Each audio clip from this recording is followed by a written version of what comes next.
Assalamualaikum warahmatullahi wabarakatuh. Perkenalkan, nama saya Gita Cempaka Indah. Saya dari semester 3, kelas A, Fakultas Hukum Universitas Surya Kencana. Di sini saya akan memenuhi tugas yang diberikan oleh Ibu Profesor Dr. Hajah Heni Nuraini SHMH dengan asisten dosennya yaitu Bapak Dr. Muhammad Rendi Aridayandi SHMH dengan tugas yaitu mereview pada pertemuan kelima pada tanggal 12 Oktober 2021 masih sama tentang bab 2 yaitu tentang penyertaan atau dilneming. Bentuk keempat atau penganjur atau disebut juga dengan withlocking yaitu orang yang menggerakkan orang lain untuk melakukan suatu tindak pidana dengan menggunakan sarana-sarana yang ditentukan oleh undang-undang. Jadi antara penganjur dengan menyuruh melakukan hampir sama, yaitu adanya usaha untuk menggerakkan orang lain sebagai pelaku material atau autor materialis. Perbedaannya adalah yang pertama, dalam penganjuran, sarana yang digunakan diatur dalam pasal 55 ayat 1 sub kedua yang diatur secara limitatif atau terbatas. Yang kedua, dalam pembujukan, orang yang membujuk disebut aktor intelektualis yang dibujuk atau digerakkan disebut aktor materialis. Yang ketiga, pelaku material atau aktor materialis dapat dimintai pertanggungjawaban secara hukum atau dipidana karena melakukan perbuatan dengan sengaja. Dalam menyuruh melakukan atau disebut juga dengan Doenplegen, yang pertama, sarana untuk menggerakkan tidak ditentukan atau tidak terbatas atau tidak limitatif. Yang kedua, dalam menyuruh melakukan, orang yang menyuruh disebut manus domina, sedangkan orang yang disuruh adalah manus ministra. Yang ketiga, pembuat material atau manus ministra tidak dapat dipertanggungjawabkan secara hukum atau tidak dapat dipidana karena tidak mempunyai kehendak. Syarat-syarat pemidanaan bagi penganjur atau penggerak yang pertama, adanya kesengajaan untuk menggerakkan orang lain untuk melakukan perbuatan yang dilarang. Yang kedua, menggerakkan atau menganjurkannya dengan daya, upaya, atau sarana-sarana dalam pasal 55 ayat 1 sub kedua.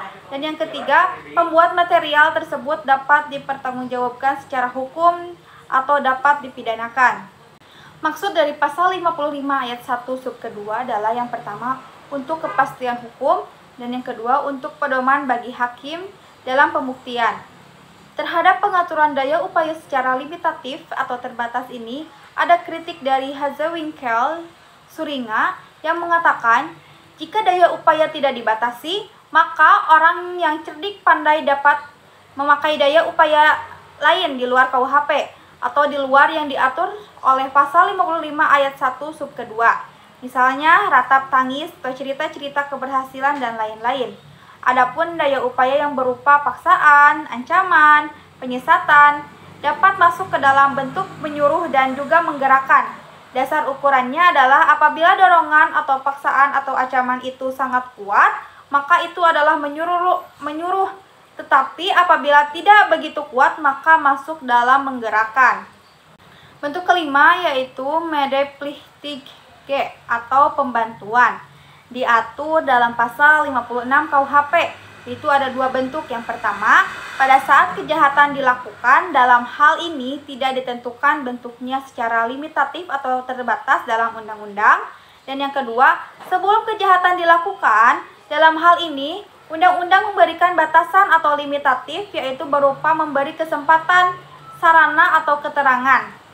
Pertanggungjawaban pembantu, KUHP mengatur pidana untuk pembantuan adalah lebih ringan daripada pelaku, yaitu diatur pada pasal 57 ayat 1 dan ayat 2, yaitu maksimum pidana pokok dikurangi sepertiga. Dan apabila kejahatan diancam dipidana mati atau seumur hidup, maka maksimum pidananya hanya 15 tahun penjara. Pengecualian terhadap prinsip di atas adalah pasal 333 ayat 4, yaitu yang berbunyi merampas kemerdekaan orang untuk membantu dipidana sama dengan pelaku.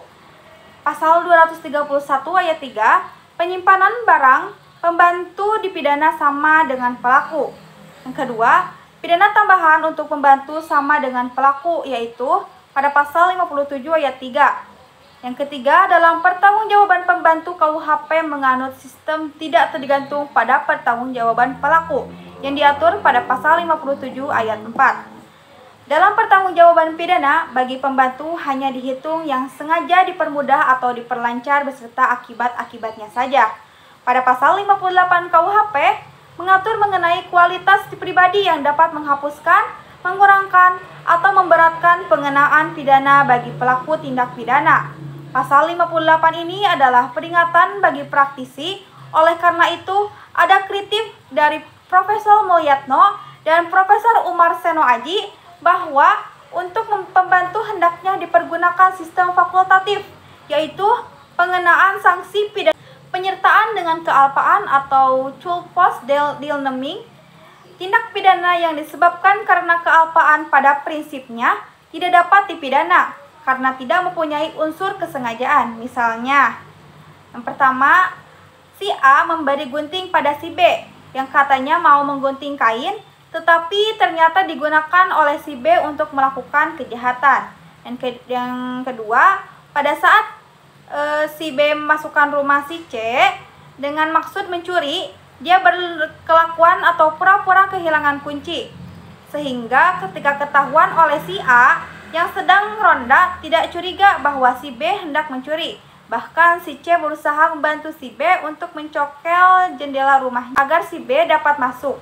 Berdasarkan contoh di atas, maka mereka yang membantu melakukan tindak pidana tidak dapat dikenakan sanksi pidana karena tidak mempunyai unsur kesalahan.